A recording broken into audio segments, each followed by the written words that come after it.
Greetings brothers, today I'm going to talk to you a little bit about the Scottish Takeover Grand Tournament, where I went on 4 straight wins to make my way to the top table for the final game. And I'm just going to explain some of the reasons that I took different units in my army, why they're strong, and in the future we'll do some breakdowns on the various games that I played and the enemies that I beat.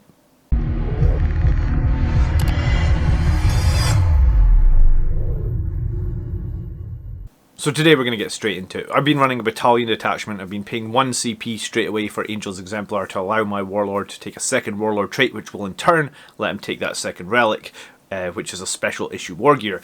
Now, I also have a tech marine allowing me to take a servitor squad, 4 servitors for 30 points, and these guys don't take up a regular battlefield role slot, so they come in as no force organisation. For the HQ, we have the captain, the librarian, and the Primaris tech marine. The captain is on the bike, and I've bolded the important things that he has. He has Adamantium Mantle, giving him a 5-up shrug. He's got Gift of Foresight, letting him reroll 1 save, 1 wound, 1 hit every turn. He's also got Infernal Pistol, Thunderhammer, and Armour Indomitus, giving him the opportunity to activate that 3-up Invulnerable save, which I think pairs amazingly with Angel Sacrifice. Once per game, he can almost become unkillable. We also have a Librarian, who is Chief Librarian, has the Psychic Mastery Warlord trait, giving him +1 to all his casts, and I run him with Might of Heroes, Null Zone, and Psychic Fortress. Obviously a Force Sword in there, and in my case, I also run an Infernal Pistol. We then have a Primaris Tech Marine who I run with Soul Warden, giving him a bubble of 5-up shrug against mortal wounds, and he also has Master of the Forge, so anytime he has to repair anything, he will repair it for a full 3 damage. You do not need to roll a d6. My troop choices are 1 squad of Assault Intercessors. In this tournament, I put them in reserves every single game. I actually paid 1 CP every game to put the Assault Intercessors and the Servitors into reserve, and we'll come back to that later. And 2 squads of Incursors, and the Incursors are brilliant. Did a video on them last week. They can forward deploy, they can threaten turn 1 charges, they can guerrilla tactics around the board, they can score secondaries, and they survive. I love the Incursors, highly recommend them. For elites, we've got a squad of Blade Guard veterans, and I run them as a 5-man, so if I ever have to transhuman them, it's only going to cost me 1 CP. I'm running 2 Relic Contemptor Dreadnoughts, both with the twin Volkite coverings. My experience with these is you get 45 inches, you get 16 shots per turn. It seems to me like every single time they fire, they do about 3 mortal wounds. So that gives you probably about 6 mortal wounds you can do on 45 inches, so quite often they're kind of untargetable if you hang them really far back out with enemy range, and I like them a lot. I think the only downside of them is if you come up against something that has like a really good save, like a 2-up save, they're not going to do very much damage at all because the Volkites have no AP. But if you come up against something that's got an average save, they're actually legitimately good. I also run a Redemptor Dreadnought, 2 Stormbolters, the Rocket Pods, the Macroplasma, and the Onslaught. And Redemptors are great in close combat with their fists being able to do D3+3, and the Plasma kind of just another way to get high damage at range, and it's kind of reliable. Just because you get a good number of shots. Typically, I mean, you can roll a 1, but you can CP that as well. I also run 8 Sanguinary Guard in this list, 5 with swords, 3 with axes. And I think against the amount of high toughness enemies in the game that we're seeing at the moment, I think the axes definitely have quite a bit of value in terms of just making those wound rolls and ending up making the enemy making more saves. And I have 1 Infernal Pistol in that squad because I like Infernal Pistols in the Sanguinary Guard, especially if they're around the Chapter Master, hitting on 2 re-rolling 1s. It's usually a way to do some nice damage.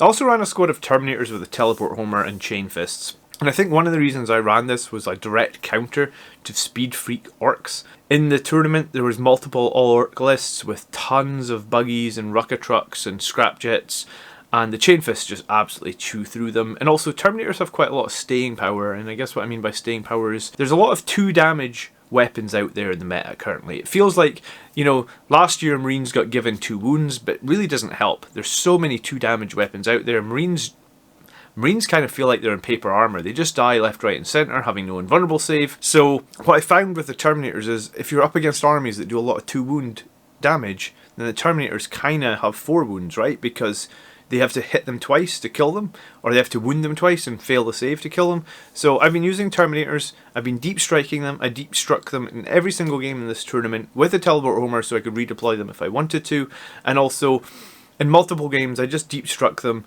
onto an objective that was maybe I needed to get me points, or right into the centre of the board to get Oath of Moment, or to make like a 9-inch charge and kill some high threat enemy. And then I time and time again, I've run my Whirlwind. The Whirlwind is great to stop Overwatch. It's also great to make the enemy fight last. It's also pretty good at holding the backfield objective. You know, like, you gotta leave something back there and hold that objective.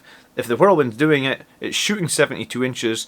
The amount of times in this tournament, at the end of a turn, there's a tank left with 1 wound, or there's a infantry squad left with 1 guy. If you don't need to suppress anything, then use the Whirlwind. And, you know, I'd say 50-50 times. I mean, at strength 6, you do get 2d6 shots. So, on average, you know, I've seen myself need to kill like a single cultist and roll for 8 shots. So, I mean, unless they make a boatload of saves, you're gonna make those key kills. And sometimes the Whirlwind actually can swing a game, or it can swing like a decent amount of victory points in a single turn. So by including the 2 heroes of the chapter, the 1 CP for Angel's Exemplar, and then the 2 Relic Contemptors, I started this list on 7 CP, but every single game I started with 6 because I paid 1 CP to put both the Assault Intercessors and the Servitors into Strategic Reserve, and my Terminators were starting in Deep Strike. And I just did that in every game. I played this game 3 or 4 times before the tournament, and I'd won every game with it. Some of those games I started the Terminators on the board, but the thing I find with Terminators is they are really, really slow. And I think in a future list that I make, I'm probably going to potentially switch the Terminators out because of their slowness. I know a lot of people want me to do a list with 2 squads of Sangre Guard, and I think I'll probably try that.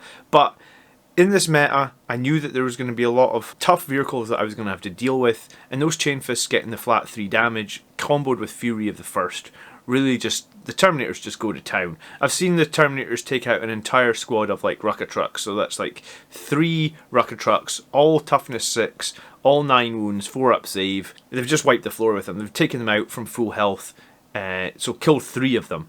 So that's about 300 points of trucks they can kill in a single turn. So the Terminators in this list were probably a direct counter to that, but also I ended up obviously not playing Orcs in every game. I actually only played Speed Freaks Orcs once, but the Terminators ended up, you know, just becoming a scoring unit after there, and basically a durable scoring unit. So the 5 games that I played in, this is the order that I played them in. I played Tau first, and I got about a 21 victory point win. I then played Ad Mech and took like a 24 victory point win. That was a really, really tough game against Ad Mech. It was Mars, and the amount of damage that they were throwing out was disgusting. The Terminators actually really helped me in that game, along with the terrain and using it wisely. Then I played the Speedwag Orcs, and that game was a 4-point win. It was super close. Speedwag Orcs are so powerful. They get so many shots out of every model. They're really good in combat as well, and in this game he actually had 3 Rucka Trucks and I couldn't get to them. He had just so much stuff across the board, so I had to wither the firepower of 3 Rucka Trucks for the entire game. I think I maybe killed 1 of them in the final turn, but yeah, overall just a very, very strong Speedwag Orc list, and this was played by a guy called Dave Maddox. Big shout out to Dave if you are ever watching this video, but I gave him my sportsmanship vote. He was a really, really nice guy, and we had a really fun game. He actually forgot to deep strike his Orc Commandos, no, Storm Boys, so they would have just been dead, but I said to him it's fine, you know, so he brought them on a little bit after turn 3, I think.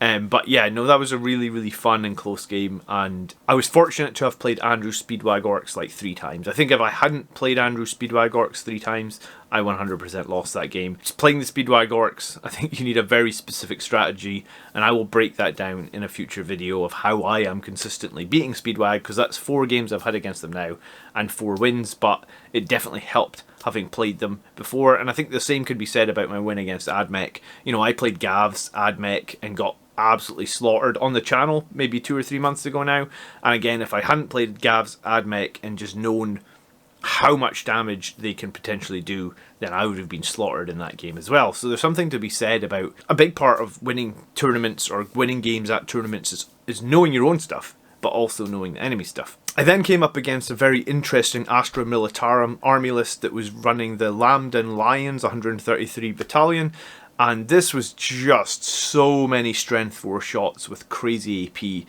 Mind you, he had tons of plasma cannons and a bunch of meltas as well, but the number of strength 4 shots coming out was disgusting. He had so many squads of Scions. Again, very close game, very fun game, and I will break that down as well. I think I'm going to break down all my wins, in future videos, so look out for that. And if there's one that you'd really like to see sooner rather than later, you can leave me a comment below and I'll definitely do that. And then finally I got to the final table, so only me and the Grey Knights player had gone 4-0 at this tournament, so I faced him on the final table, and honestly I played pretty poorly. I think this was why I was so disappointed at the weekend. If you watched my stream and saw that I was disappointed, it was nothing other than I'd never played Grey Knights before, literally never, my first ever game against them. I did kind of know what they could do, but not nearly enough.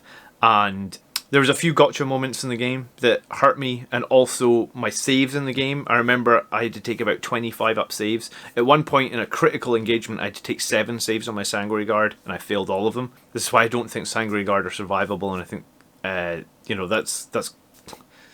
that's neither here nor there. They'll come back to that, but I also think that my inexperience against Grey Knights and also my inexperience at the top table kind of hurt me here. I could have definitely put on a better showing. I've run over the game 100 times in my head, probably, and that's what I was doing at the weekend, and that's why I was very upset. I could have probably scored 75, 80 points in that game. I don't think I could have won it. I mean, maybe if I'd had like 10 more games against Grey Knights, I could have won it, but if I played them again right now, knowing what I know after that first defeat, I reckon I could probably have got 70 points at least. And if I got 70 points, then at least I would have finished nicely in the tournament standings, which obviously I didn't. But nonetheless, we'll come to the tournament standings at the end. What I wanted to tell you a little bit today was my tournament game plan. So, I said this a few weeks back, when you're building an army list, you want to have a game plan. And the reason I think you want to have a game plan is you don't want to just get to the board and just not know what anything's going to do. If you've got a game plan and you follow the game plan, then I think you can get points and you can win games, even in maybe games you're not supposed to win, right? Like, I don't know if right now Blood Angels are supposed to beat Ad Mech.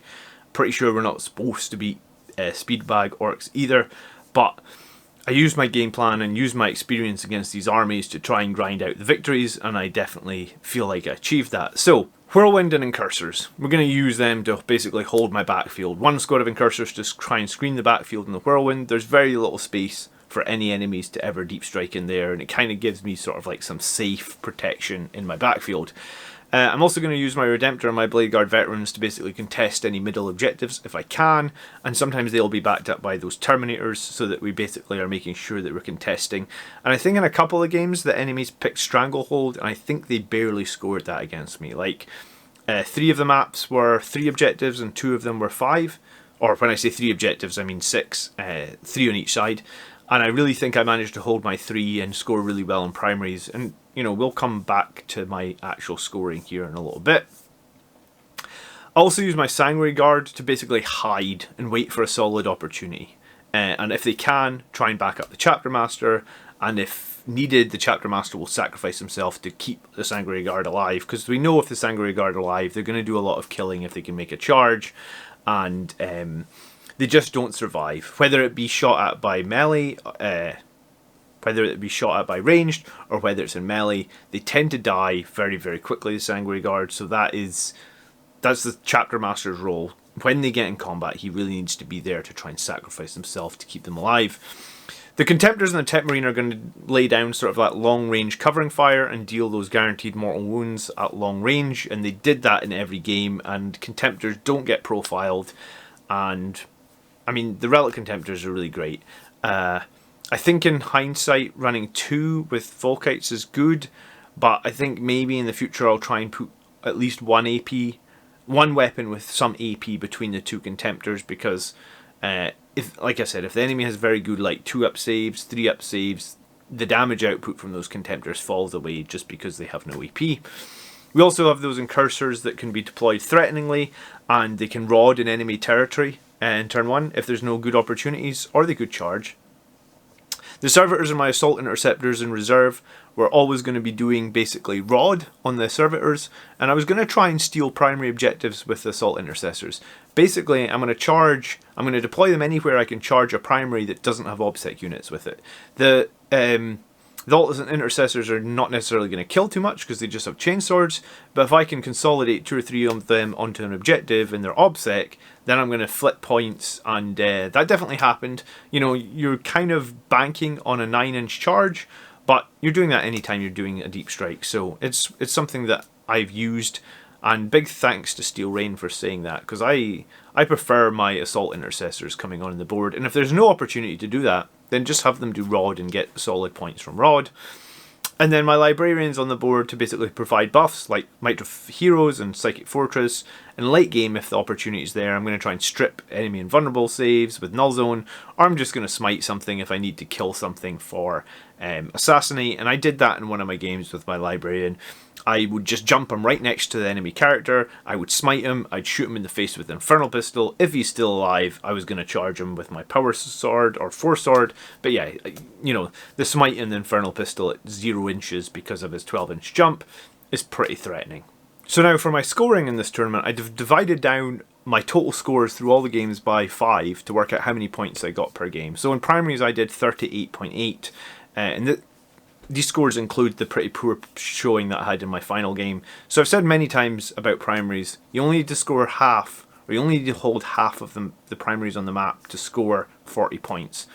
So doing that and not throwing away too many forces will help you achieve victory, and that's something that I definitely achieved and did. 38.8, especially with the loss, is overall I think very good in terms of primary points scored. And then for my secondaries here, I had 2 that I was going to pick in every single game. I basically decided that before the tournament. I was just going to pick the same 2 as a no-brainer. So it meant I only needed to pick 1 each mission. So either the mission secondary or an army specific one.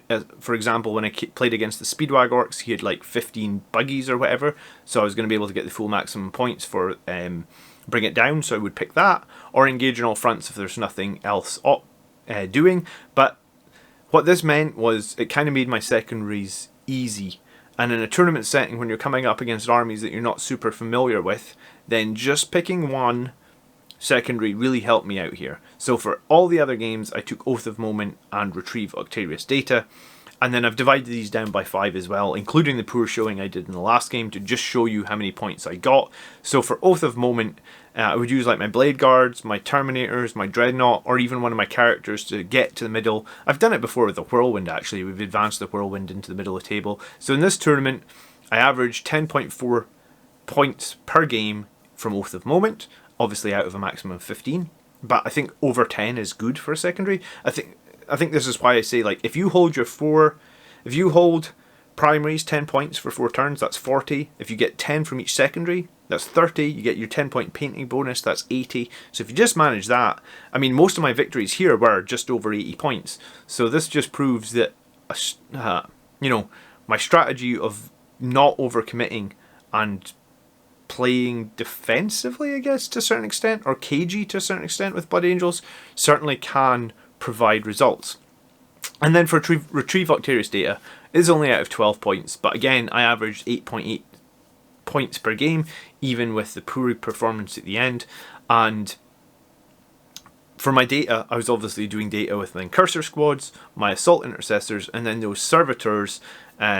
I mean, the Servitors come in and did data on so many maps.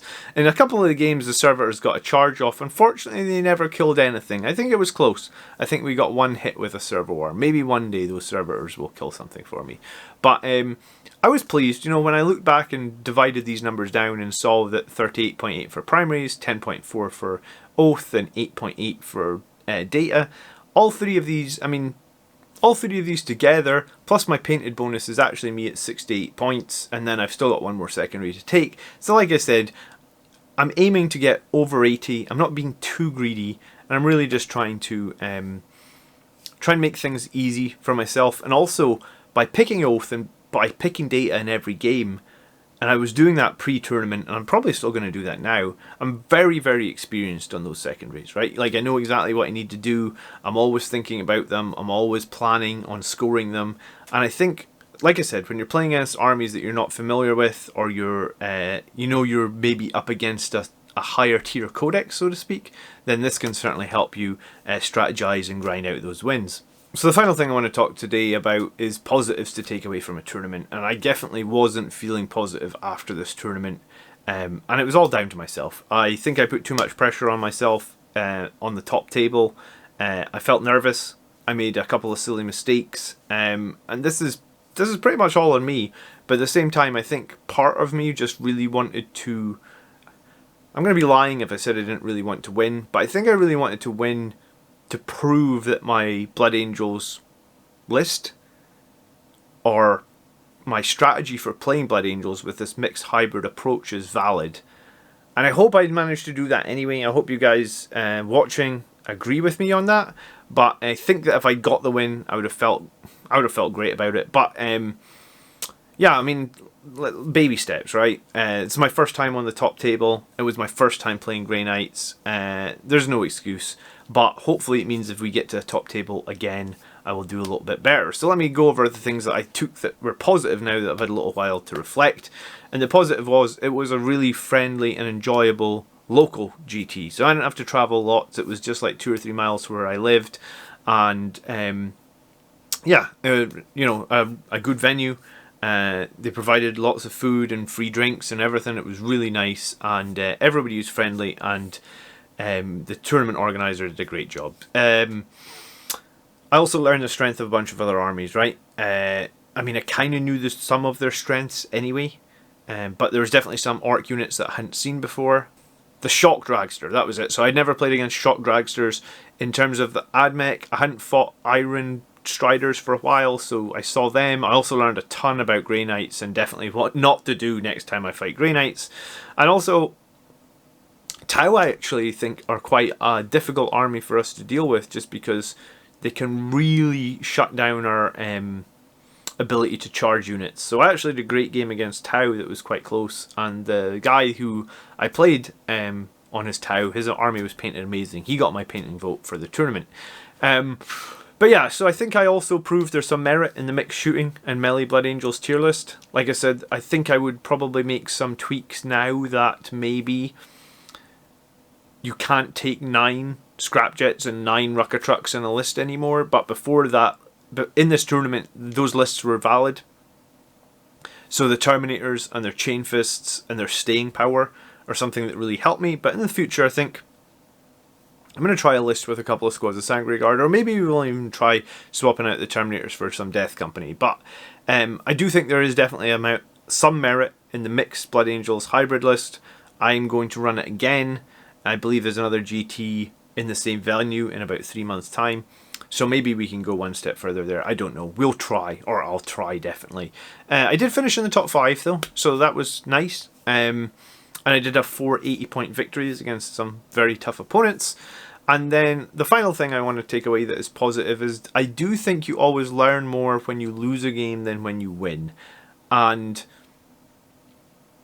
when I win a game, I very much just pat myself on the back and walk away, which is probably the wrong thing to do.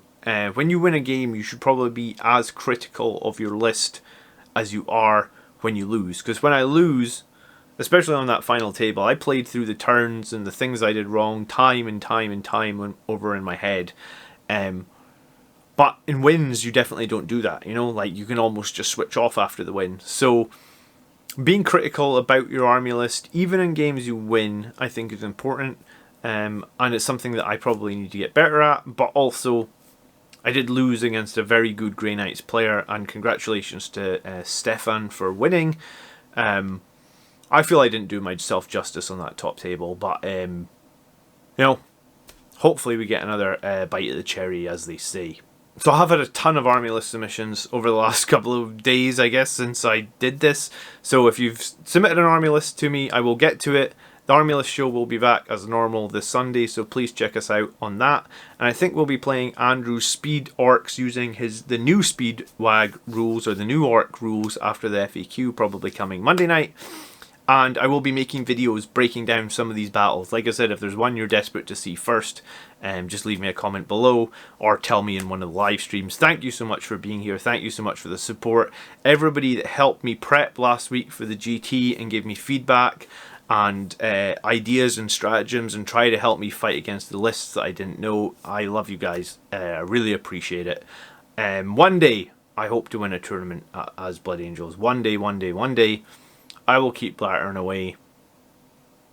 By the blood are we made strong, brothers. Peace. Oh yeah, and I didn't tell anyone to like and subscribe anymore because I'm putting all that shit at the end of my videos so we can get straight into the content now. So if you're still here and you're new, then you know what to do. Please do it. I appreciate it.